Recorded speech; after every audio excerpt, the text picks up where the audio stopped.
મહિનાની અંદર 22 થી 30 તારીખનો રાઉન્ડ આવ્યો હતો અને ખેડૂતોના ખેતરોમાં જે વરસાદથી ખૂબ જ નુકસાન કર્યું હતું. ઓગસ્ટ મહિનામાં 22 થી 30નો જે રાઉન્ડમાં વરસાદ વરસ્યો તેમાં અતિવૃષ્ટિ થઈ અને કેટલાય ખેડૂતોની મગફળી છે, કપાસ છે કે બીજા કોઈ પણ પાકોમાં ખૂબ જ નુકસાન કર્યું હતું. પરંતુ હવે મિત્રો ફરીથી હવામાન નિષ્ણાંતોએ આગાહી કરી છે કે 3 તારીખથી 9 તારીખ સુધીનો આ એક રાઉન્ડ છે, પરંતુ આમાં કોઈ અતિવૃષ્ટિ કે અતિભારે વરસાદ કે નદીઓ જવાની શક્યતાઓ નથી, પરંતુ મધ્યમ વરસાદ રહે છે અને વરસાદી ઝાપટા પડવાની શક્યતા છે, જેથી સમગ્ર ગુજરાતમાં અને દક્ષિણ ગુજરાતમાં મધ્યમ વરસાદ રહેશે.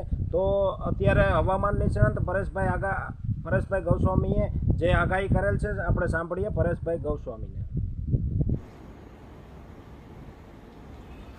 રાજ્યની અંદર ફરીથી એક વરસાદનો રાઉન્ડ ચાલુ થયો છે. આજે 3 સપ્ટેમ્બર છે અને 3 સપ્ટેમ્બરથી લઈને 9 સપ્ટેમ્બર દરમિયાન રાજ્યના અલગ અલગ વિસ્તારોમાં આ વરસાદનો રાઉન્ડ છે જોવા મળશે. જોકે આ વરસાદનો રાઉન્ડ છે એમાં અતિવૃષ્ટિની કોઈ શક્યતાઓ નથી. મધ્યમથી ભારે વરસાદ અને અમુક વિસ્તારોની અંદર છૂટાછવાયા ઝાપટા જોવા મળે તેવી શક્યતાઓ છે. ખાસ કરીને ઓગસ્ટ મહિનામાં જે વરસાદો પડ્યા એવા વરસાદો આ રાઉન્ડની અંદર આપણે જોવા નહીં મળે. પણ 3 થી 9 સપ્ટેમ્બરનો રાઉન્ડ છે, જેની અંદર ખાસ કરીને બંગાળની ખાડીની અંદર સૌપ્રથમ જે સાયક્લોનિક સર્ક્યુલેશન બન્યું હતું એ સાયક્લોનિક સર્ક્યુલેશન છે એ આપણે લો પ્રેશર બની ગુજરાત સુધી પહોંચી ગયું છે અને આજે 3 સપ્ટેમ્બરથી રાજ્યના અનેક વિસ્તારોની અંદર આની વરસાદની અસર પણ જોવા મળી રહી છે. અને આ વરસાદો છે એ ખાસ કરીને આ જે લો પ્રેશરને હિસાબે જે વરસાદો પડવાના છે એમાં જેમાં વધારે શક્યતાઓ છે જેની વાત કરવા જઈએ તો દક્ષિણ ગુજરાત, મધ્ય ગુજરાત અને ઉત્તર ગુજરાતના જે આ 3 રીજન છે આ 3ની અંદર આ વરસાદની તીવ્રતા થોડીક વધારે જોવા મળશે. એમાં પણ ખાસ કરીને શહેરવાદ જોવા જઈએ તો દક્ષિણ ગુજરાતનું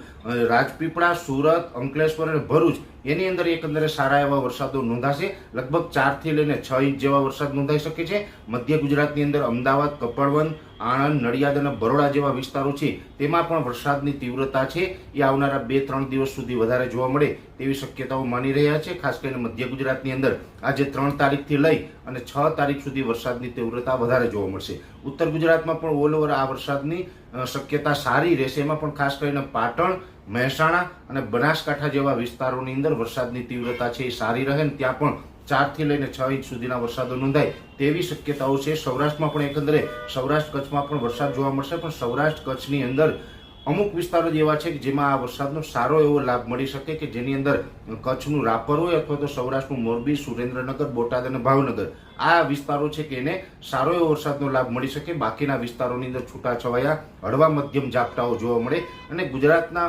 લગભગ મેં આપને જણાવ્યું એમ કે ઉત્તર ગુજરાત, મધ્ય ગુજરાત અને દક્ષિણ ગુજરાતના જે આ જિલ્લાઓ છે એમાં થોડીક વરસાદની તીવ્રતા વધારે જોવા મળશે. બાકી મોટા ભાગના વિસ્તારોની અંદર હળવા મધ્યમ ભારે ઝાપટાઓ જોવા મળશે.